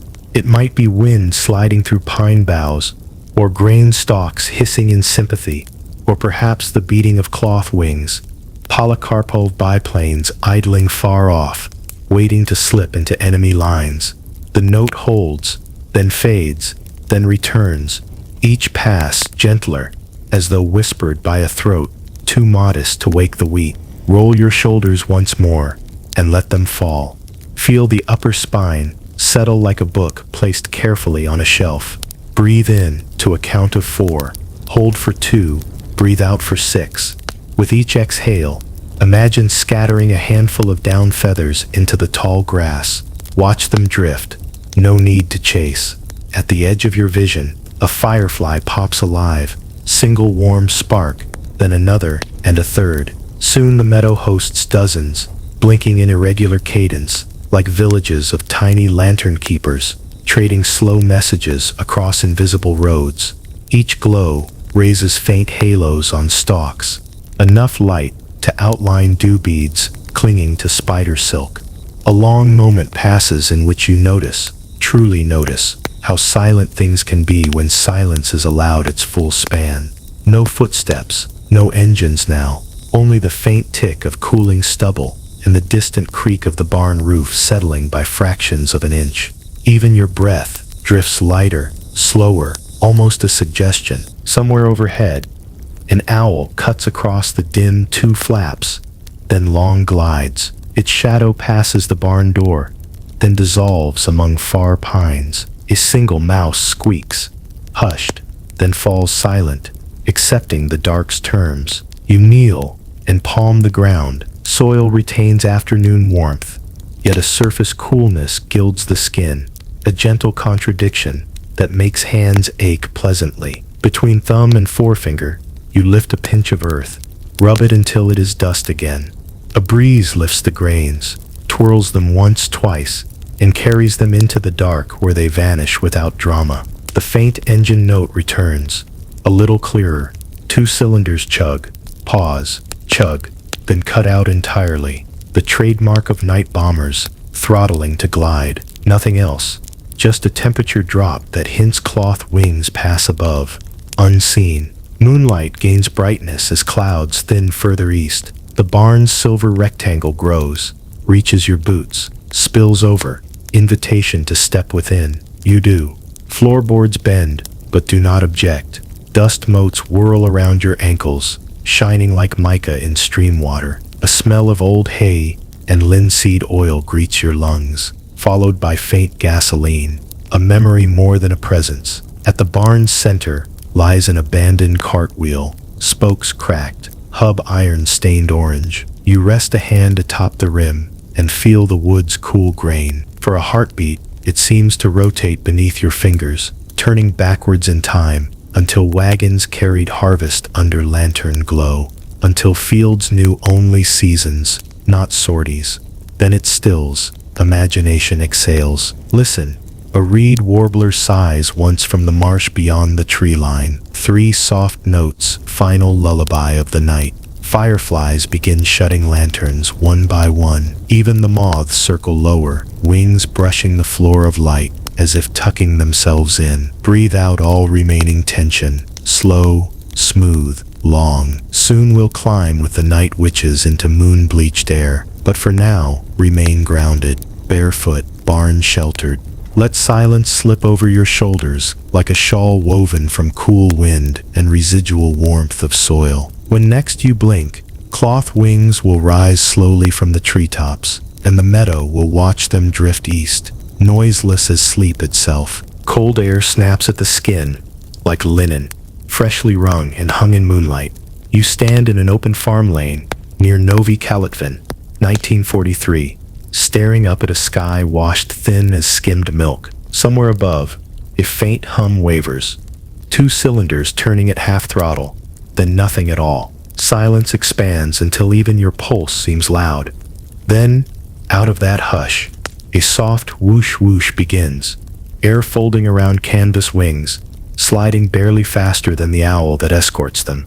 A shape materializes, pale against the stars, a Polikarpov Po-2 biplane, ribbed fabric stretched over spruce struts, engine now cut.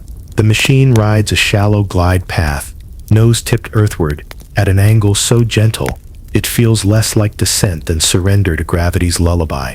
A second Po-2 follows, then a third. From your vantage, each resembles a moth the size of a carriage, frail yet purposeful, blown forward by nothing more than intent. Inside the front cockpit crouches a young woman in a quilted jacket and fur-lined helmet. Her navigator, another woman, leans over a plywood bomb rack, fingers chilled but steady as she nudges a milk churn-shaped bomb loose. The device falls without whistle or flare, merely a dark blur that vanishes into night, until 3 heartbeats later, a muffled crump rolls across beet fields and flickers orange under the clouds. By the time the flash reaches enemy searchlights, the Po-2 saws are already banking away, reigniting their engines with stuttering coughs that fade into the distance like a toy motor winding down. These pilots belong to the Soviet 588th Night Bomber Regiment, later honored as the 46th Guards, but the Germans call them Nathixen, the Night Witches. Legend insists the hiss of their glide echoes the swish of a witch's broom. The truth is simpler and stranger. Fabric wings slice the air at just 50 knots, too slow for Luftwaffe fighters to track, too quiet for pickets to spot, until bombs bloom among fuel depots and ammunition stacks. You smell burnt rye stubble and cordite on the wind, mixed with the faint sweetness of pine tar brushed onto wing seams. The sensation is oddly comforting, like wood smoke drifting through childhood memories of winter hearths. Somewhere across the river, a German MG-42 chatters upward, tracers arcing like fiery beads on a snapped necklace. The Po-2 ahead drops into a shallow dive, engine still silenced, and slips under the red threads with the ease of a thought dismissed before it can spark anxiety. Most of the Night Witches were teenagers when the war began, daughters of teachers, farmers, postal clerks. They trained on rickety U-2 crop dusters, learned to read terrain by moon shadows, measured flight plans with knitting yarn because rulers were scarce. In summer, they are navigated by fireflies on riverbanks. In winter, by the darker shape of frost smoke rising from enemy chimneys. Their aircraft carried no parachutes, weight trimmed to haul 2 bombs, fuel, and flare pistol. So the women flew, knowing each mission might end in fire or frozen marsh. Tonight the moon sits high, half-eaten like a ration biscuit. Ground crews wait in groves beyond the lane, flare lanterns hooded, hot samovars ready. When the first Po-2 taxis in, wheels rattle over plank runways, hastily laid atop snow. The pilot swings out, cheeks flushed, eyes bright, salt rim on her leather mask. She opens her logbook and jots shorthand notes. Wind shear, flak bursts, exact second. The starboard cylinder hiccuped. Then she ducks under the wing, wipes frost from the leading edge with glove tips, and nods to armorers loading 2 new bombs. You watch kerosene lamps flicker against canvas and think of candlelight spilling through a magician's top hat back in London. Different stage, same sleight of hand appear, vanish, leave the audience stunned. Somewhere south, a depot burns, painting horizon clouds tangerine. The wind shifts, warm updrafts carry the smell of scorched petrol across the fields. Yet overhead, the sky remains pristine, unassuming, still. Engines sputter alive again, brief, muted, respectful of the hush. The women swing the planes around, point noses northeast toward another target cluster, and lift off in a swirl of powdered snow. Wheels clear the plank edge, throttle cuts, glide resumes. Only silence remains, thick enough to feel on skin, broken at last by one pilot's laughed-out call over scratchy radio. Net tracers this time, sweet dreams. Comrade ground, the voice crackles off, leaving a lingering warmth. When the engines fade, your dispatch book flutters once more, revealing a heading etched in spare ink, the phantom signal of the Baltic Sea. A mystery built from echoes, buoys, and unclaimed SOS calls. Let the Night Witches slip beyond hearing. Draw in the cold, gunpowder-tinged air. Exhale slowly, and follow the silent contrails toward our next enigma, awaiting dusk's permission to speak. A salt raw breeze threads through cracked shutters at the Hanko Coastal Station, Finland, spring 1944. You sit hunched over a Bakelite headset, listening to the North's night music. Gull cries, sodium hiss in the vacuum tubes, distant artillery thump, softened by 100 kilometers of fog. Between those familiar notes hides a new sound, thin as sewing wire, steady as a monk's chant. It pulses on 462 cuff hertz. a frequency long reserved for trawler weather checks. 3 short beeps, infinite patience between.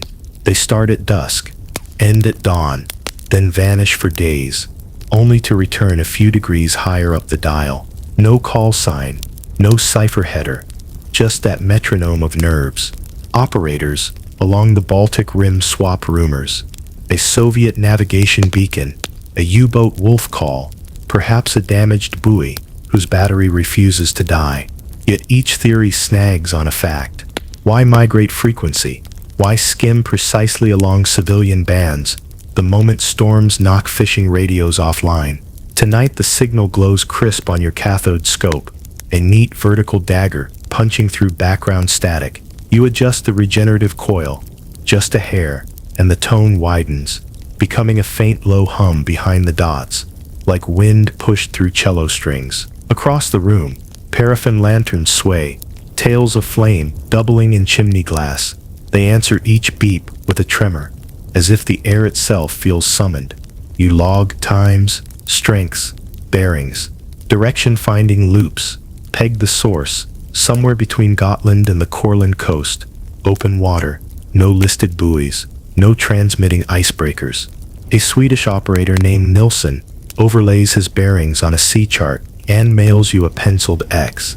It floats in the middle of blank blue, like a thought, with no sentence to hold it. Weeks pass, the war creeps closer. Minefields bloom beneath the waves. Convoys thread narrow, safe lanes. Yet the phantom signal survives bombardment and ice flows alike. A destroyer captain swears he heard the tone scrape across his sonar headsets, underwater, not on air. Then it vanished when depth charges rolled. At Tallinn, a harbor master claims his night watch saw a single red lantern bobbing above the swell on a fog-bound shift, timing its flickers to the same rhythm. You begin to wonder if the dots hide an SOS too old to expire, sent by a ship long sunk, but unwilling to concede the conversation. Local fishermen tell of the Kutsuvalo, the calling light, a drowned radio mast that still talks when moonlight crosses its rusted lattice. Their voices drop when they mention it. Laughter follows, but not conviction. One May midnight, with wind low, and aurora flickering like green lace across the pole. You charter a patrol cutter, wood hull, one stubby mast, to chase the coordinate X. The sea lies almost black. Phosphorescent plankton paint your wake neon blue. Every crewman hushes his boots on deck. At 2:17, the dots grow louder.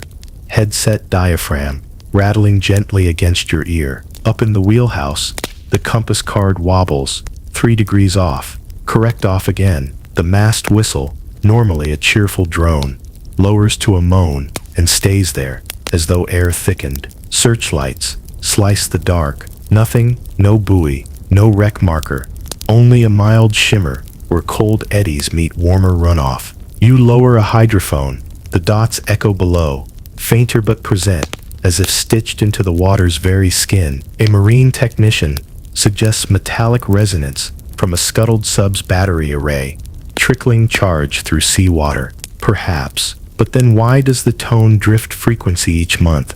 Always by exactly 12 kilohertz. Batteries do not keep calendars. Dawn blushes silver. The signal snaps off mid-pulse. Scope trace collapses to baseline hiss. Wind picks up. The cutter turns home, waking the chalking gray sea. You watch gulls wheel behind until they fade, leaving only a flat horizon. In your log, you write one line. Source persists. Intent unknown. The rest of the page stays empty, white as the uncharted square of sea you just crossed. Back ashore, you hang the headset, stretch stiff shoulders, and flip the dispatch book open. New ink bleeds across the paper as though penned in real time. The nurse who sank a sub, with Morse, a different kind of signal, this one unquestionably human. Flashlight blinks from a hospital ship that turned torpedoes away. Let the Baltic's unanswered dots fade from the inner ear. Breathe the pine tar scent of harbor pilings. Exhale. Another code waits, this one carrying courage in every pulse. Moonlight lies flat across the Bay of Biscay, turning each ripple into a shard of fractured pewter. You stand on the afterdeck of HMHS Vita, a white-hulled hospital ship returning wounded to Liverpool in early 1943. Red crosses glow dull under blackout tarps.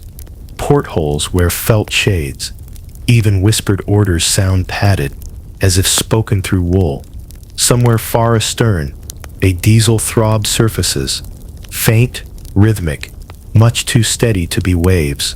Below in Ward C, staff nurse Mary Ferguson presses cool linen over a fevered brow, then pauses.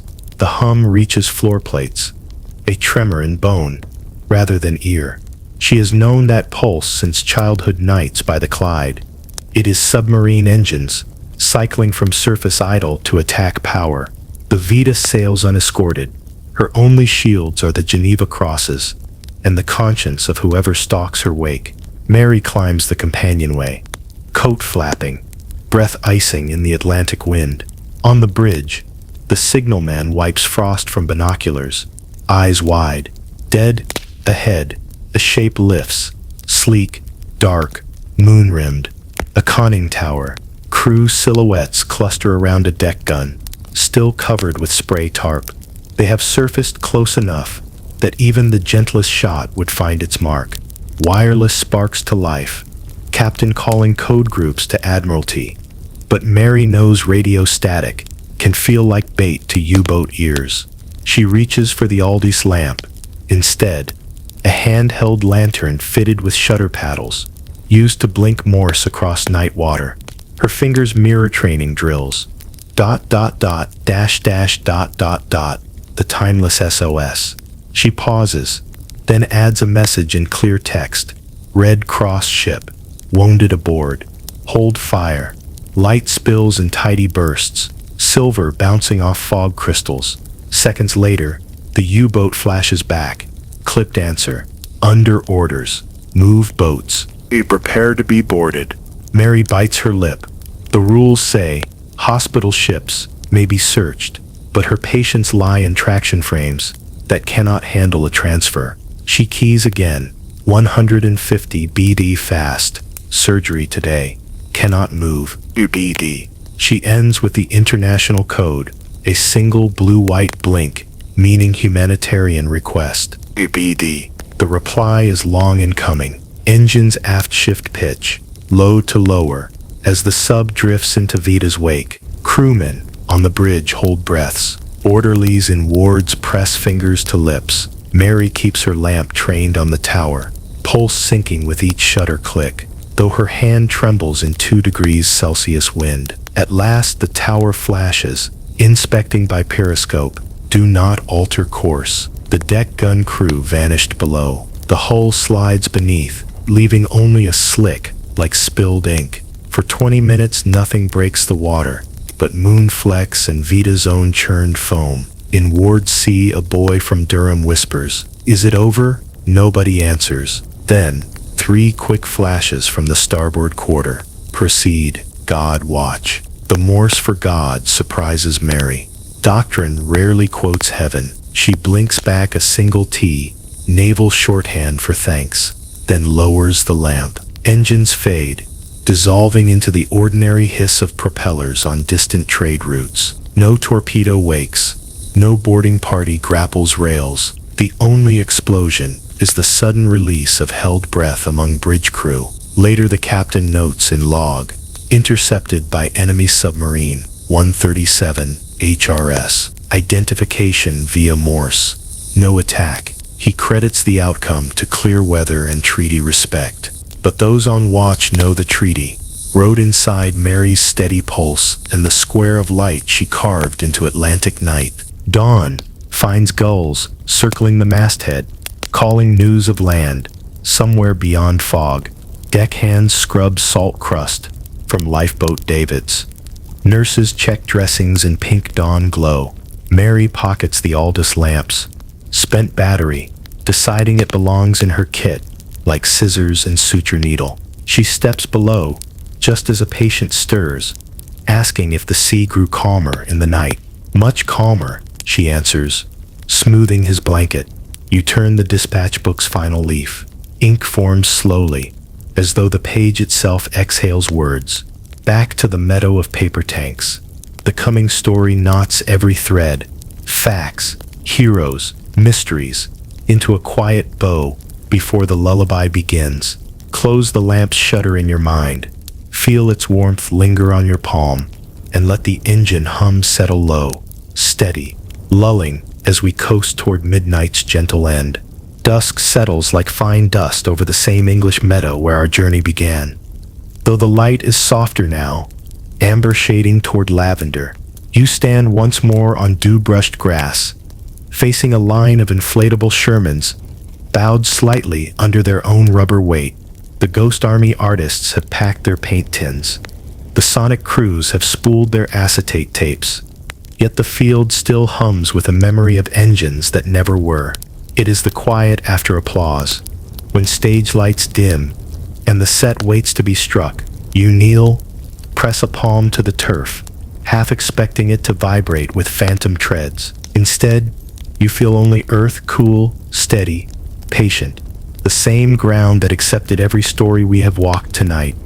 Arctic ice carved into carriers, desert sands mapped by indigo guides, Baltic swells that sang in code, and moon-bleached air where cloth wings glided like silent prayers. All of it rests here now, stitched beneath this meadow, like threads anchoring a vast quilt. A stray canvas tread lies overturned, brass valve exposed. You squeeze the rubber, still pliant, still willing to become whatever illusion duty requires. Nearby, a bent beer pipeline bottle winks in the fading light. Someone must have tucked it under a shrub for safekeeping. Farther on, a tiny scrap of charred postcard flutters at the edge of a gopher mound, perhaps launched by rocket across an alpine ravine, perhaps carried here by nothing more than capricious wind.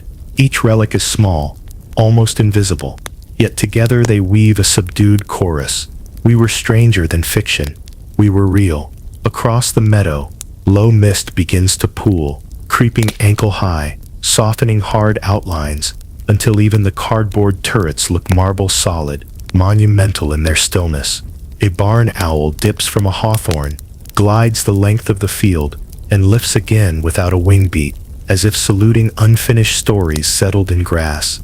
The air carries layered scents, cut hay, distant charcoal from evening hearths, a faint tang of linseed oil, the signature of William Stevenson's spy kit permeating memory.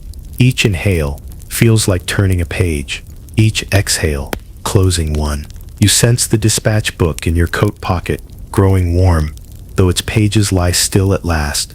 Every heading visited, every margin annotated in invisible ink of heartbeat and breath.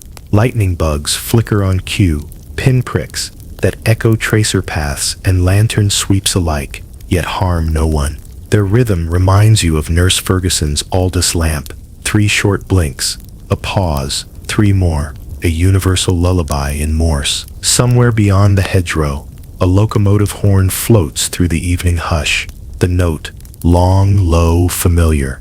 Perhaps the same train that carried our lantern-lit interludes still chugs its endless loop, guarding sleepers behind drawn curtains. You rise, brushing dew from knees, and walk a lazy circuit of the nearest dummy tank. Cloth sags where ropes loosened, painted mud streaks flake at the edges. Beneath the fading camouflage, you spot, faint but clear, a penciled doodle. A 5-point star wrapped in wings, signed with initials N.I.K. Noor Inayat Khan, perhaps, memorialized by an artist soldier who once shared a mug of canteen tea with the wireless heroine. Nearby, another faint mark appears, a stylized maple leaf under the letters R.I.B. Surely a quick tribute to Dick Bong scratched by a Canadian ground painter passing through. The meadow has become both a guest book and archive. Crickets start their night rehearsal, bowing thin legs against dry stems. Their pulse synchronizes with your breathing, with distant surf at invisible coasts, with every heartbeat we meet along this wandering path. In that steady cadence you hear, finally, the hush you came seeking, the hush that tips eyelids downward and smooths all sharp edges of recollection. One last look. Mist now blankets the field, hiding everything from boot to turret, leaving only silhouettes that waver like memories slipping toward dream. You close your eyes. Rubber, ice, canvas, copper wire, powder smoke, Morse light, each dissolves, sinking gently into the soil of night.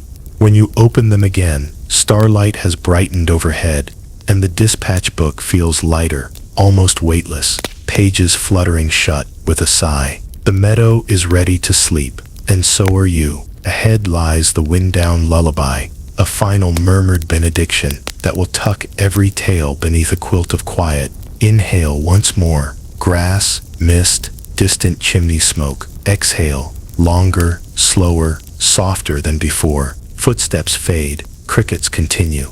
History never rests, but you should. Night is at full bloom now, a fathomless velvet whose every fiber carries the faint hum of distant, happily forgotten engines. You sit on a low stone wall at the meadow's edge, legs dangling over still warming turf. Above, the Milky Way pours a lazy river of pearl dust from horizon to horizon, wide enough to ferry every story we've gathered. Paper tanks, silk-winged bombers, Morse lanterns, phantom buoys, each drifting downstream until details blur and only a shimmer of wonder remains. Let shoulders sink toward the spine. Feel how the weight of the day, then the weight of the tales, now drains through boot heels into the soft, patient earth. A breeze glides in from the hedgerow. It smells of thyme and distant sea spray, of barn stoop sawdust, and a trace of pine tar. In that mix are echoes of every landscape crossed tonight. Arctic wharf, Saharan dune, Baltic pier, folded into one gentle inhalation. Breathe it in for 4 counts. Hold for 2. Sigh it out for 8. The cricket's serenade settles into a cradle rock rhythm. Soft chirp left, softer chirp right, like a hammock swaying under unseen porch rafters. Somewhere deeper in the meadow, a tawny owl issues a single note, low and round, then falls silent, satisfied that this corner of dusk behaves itself. Fireflies dim, each tiny lamp shuddering, until only one remains, drifting upward, a lone ember ascending to join the sky's older embers. Close your eyes. Images bloom against the dark like lantern slides, an ice carrier groaning under aurora, indigo-veiled scouts reading wind, a consulate desk stacked with visas, still damp with fresh ink. Each frame lingers, softens at the edges, then folds inward as though tugged by a tide. None can resist. You do not force them to stay. You wave them onward, the way a lighthouse waves, passing ships. Brief greeting, safe voyage. Roll your jaw once, unclench. Let the tongue rest behind lower teeth. Notice how even that small release widens the throat's quiet hallways, leaving words with no hallway to echo down. Thoughts slow, sentences shorten, become phrases, then sighs, then only the hush between heartbeats. A hush that grows until you might hear grass blades brushing one another as the breeze turns them like pages. That same hush tucks itself around your shoulders, heavier than mist, lighter than wool, perfectly fitted.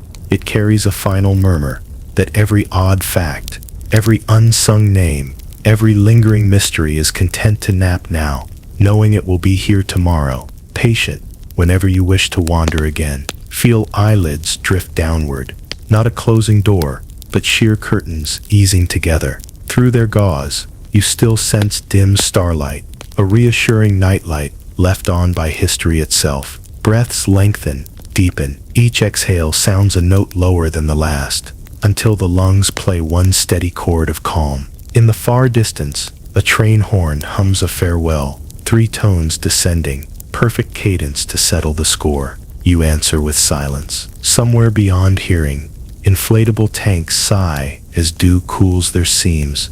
Paper visas curl as candle stubs, gutter out. Rocket mail canisters dream of clouds they once kissed. Nothing more presses for attention. Only at this moment, only this meadow, only this dark stitched with faint silver, a quilt turned just right. Sleep well. History never rests, but you should. Soft twilight cloaks the screen As the meadow fades to charcoal sketches, a final whisper drifts in, barely a breeze, nudging the words. If these hushed journeys eased your night, let a quiet tap on subscribe. Keep our paths crossing. A soft like tells the algorithm to dim its lights for others too. A lantern icon glows upper right. Last invitation to explore the full playlist of sleepy history tales. Beneath it, a thumbnail teases tomorrow's story. A candlelit library where forgotten maps rustle themselves open. Before the screen dims completely, a gentle prompt. Leave me a single, secret clue. One taste, scent, or sound your hometown is famous for. I'll guess the place when we meet again. The lantern flickers once, twice, then settles to steady amber. Crickets resume their barely heard chorus. In the corner, a countdown circle melts from 876, guiding the eyes toward the next video, or restful black, whichever sleep chooses. Fade to deep blue.